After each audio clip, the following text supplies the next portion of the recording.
Donc, j'appelle M. Sadr Drouish pour nous faire une présentation sur la plateforme de gestion de cabinet. Vous avez, monsieur, 10 minutes. Merci. Merci à vous.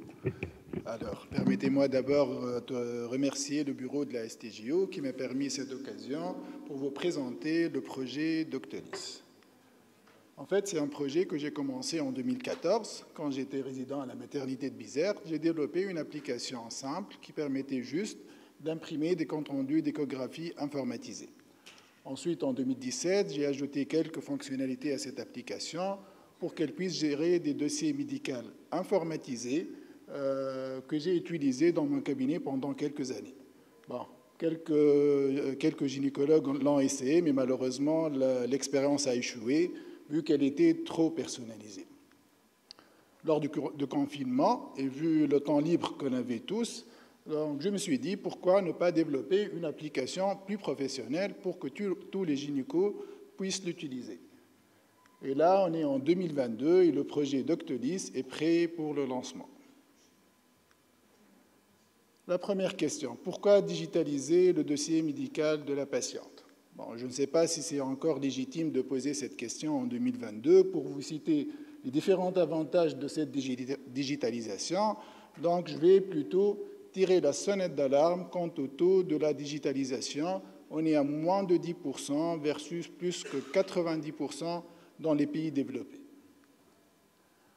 Concrètement, donc, Doctolis, c'est une plateforme gratuite de dossiers médicaux informatisés. Elle va vous permettre de passer à des dossiers médicaux 100% digital, de l'interrogatoire, les examens complémentaires, les échographies, la fiche de stimulation, en plus de la gestion du calendrier, de la salle d'attente, un module de chat pour communiquer avec l'assistante, un suivi en temps réel de la comptabilité et des statistiques de votre cabinet. Le médecin va pouvoir accéder à la plateforme via son PC de bureau ou un ordinateur portable et le smartphone pour l'accès à distance. Quant à l'assistante, l'idéal serait d'utiliser une tablette, sinon elle peut utiliser même son smartphone ou le PC de bureau sans problème.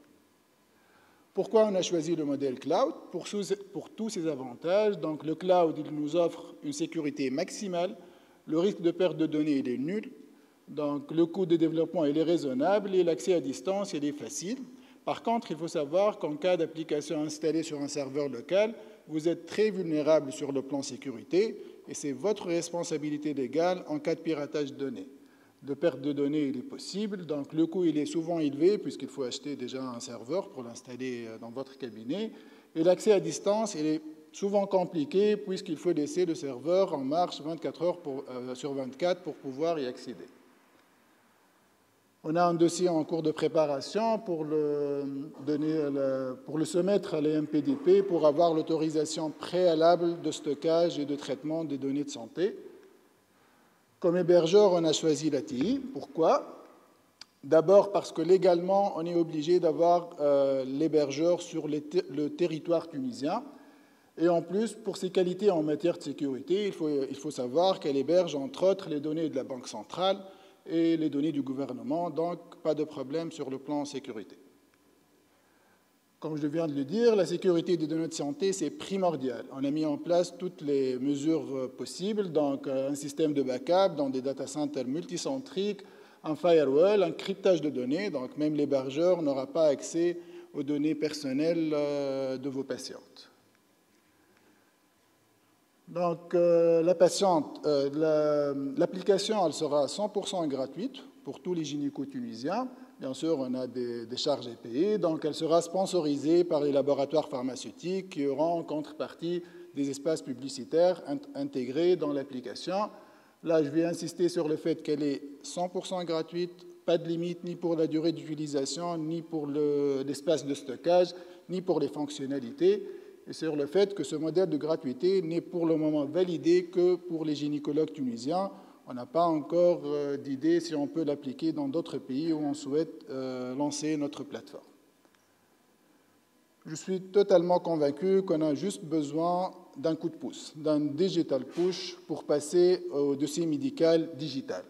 Là, Doctolib vous offre une solution à la fois complète, avec toutes les fonctionnalités dont on a besoin, des mises à jour régulières, faciles à utiliser, totalement sécurisée et en plus gratuite. Donc je crois qu'il n'y a plus de raison pour résister à la transformation digitale.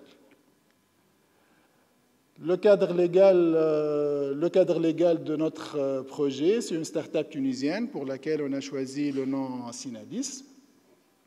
C'est vrai que j'ai commencé le projet en solo, mais aujourd'hui, on est toute une équipe derrière le projet, avec des développeurs, des designers, un service de marketing, et en plus, une équipe pour le support technique qui va vous accompagner, un accompagnement personnalisé dès le premier jour de votre utilisation de la plateforme. Il faut toujours prendre en considération tous les scénarios. Donc, vous auriez toujours la possibilité de télécharger vos dossiers, de les imprimer, et si vous voulez revenir vers vos dossiers en papier. Actuellement, l'application ou la plateforme elle est en cours de test par 5 gynécologues.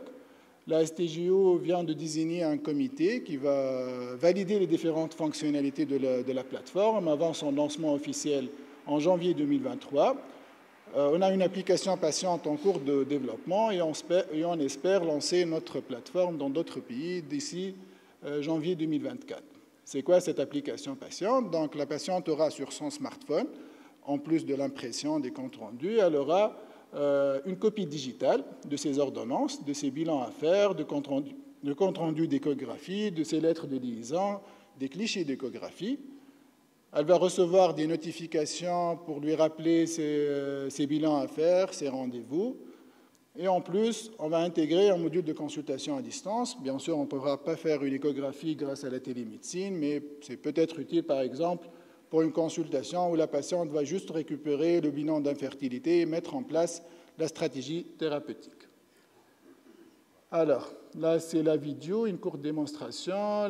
L'écran initial, c'est là, on a la liste des dossiers. On va choisir, par exemple, le dossier de Mme Marwa. Donc, Mme Marwa elle a commenté ses dents, une hypothyroïdie, une appendicectomie sous-cellio et un traitement médical pour une grossesse ectopique. Elle a déjà consulté à 2 reprises en 2017 et en 2018 pour nodule du sein et hispano-ménorrhée, puis elle a été suivie pour un problème d'infertilité. L'interrogatoire ne montre rien de particulier.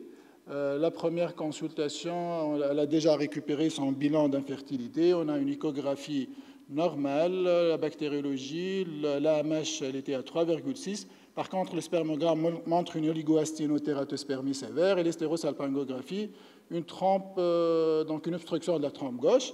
Elle a eu une stimulation ovarienne, un protocole antagoniste et on a transféré un seul embryon à J5 au stade de blastocyste. Et voilà, actuellement, elle est suivie pour une grossesse.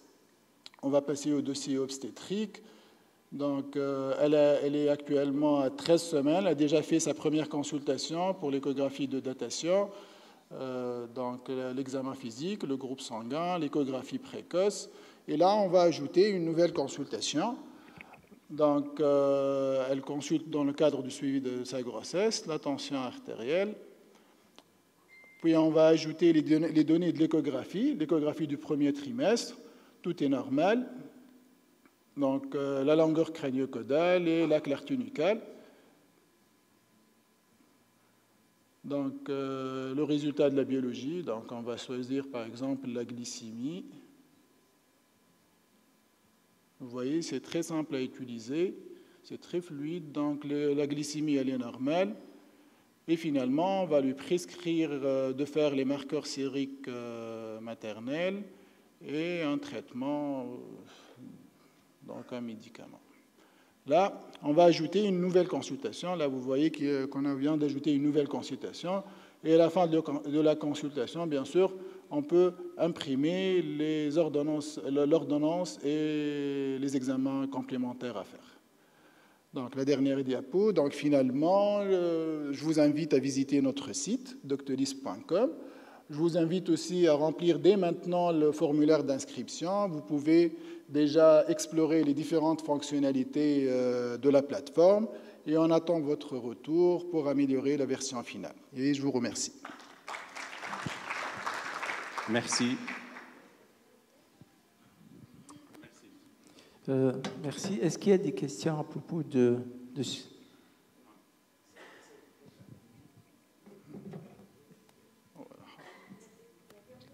Dernière diapo. La dernière diapo, s'il vous plaît. Je peux poser les questions entre-temps? Sadr, c'est Mohamed. Bravo, hein, franchement, ça fait plaisir de voir un gynéco investi dans le digital. Franchement, bravo à toi et ton équipe. Bon, plusieurs questions. Bien sûr, première question, c'est quand c'est cloud, que se passe-t-il en cas de connexion qui est faible ou une connexion qui est en panne, comme ça peut arriver dans notre pays? Est-ce qu'on sera immobilisé?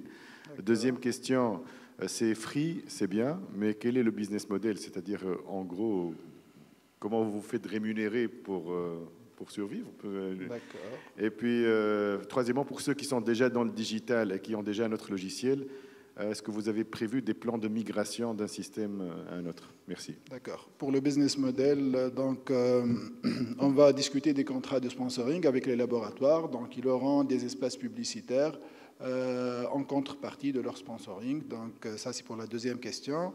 Pour la troisième question, concernant un autre logiciel, donc, on a toujours la possibilité d'extraire les données et de les intégrer dans notre plateforme. Et pour la première question, la stabilité de la connexion, bon, en fait, c'est un risque plutôt théorique parce que finalement, on a besoin de la connexion juste au moment des clics. Donc, si vous consultez un dossier où vous n'avez pas besoin de connexion, donc théoriquement, on a besoin pour une patiente de connexion pendant, on va dire, 5-10 secondes. C'est juste le moment de la clic. Donc, pour une patiente, 5-10 secondes, donc on a besoin de quelques minutes de connexion par jour. Il faut qu'il y ait vraiment une coïncidence de ces 5 minutes avec les moments de coupure d'Internet. Il y a toujours la possibilité, bon, par exemple, que vous oubliez de payer, par exemple, votre facture, que vous n'aurez pas de connexion pendant toute une journée. C'est une application qui est très légère, donc même avec le 4G, donc on peut créer un point d'accès et utiliser sans problème. Oui. Reste l'autorisation pour avoir l'hébergement sur un cloud de données personnelles, c'est-à-dire Alors, pour les données de santé, il y a la règle donc à respecter, c'est qu'il faut que les données soient hébergées sur le territoire tunisien. C'est pour cette raison qu'on n'a pas choisi, par exemple, Amazon ou autre hébergeur. On a choisi l'ATI.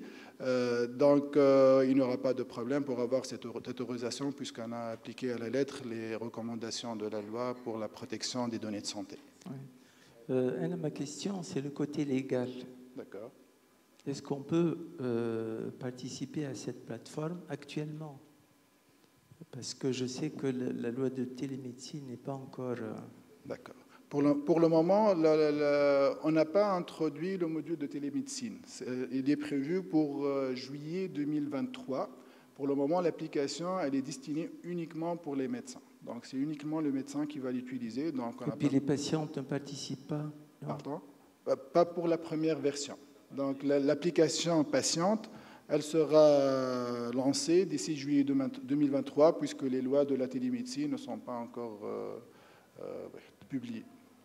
Ok, merci beaucoup. Merci à vous.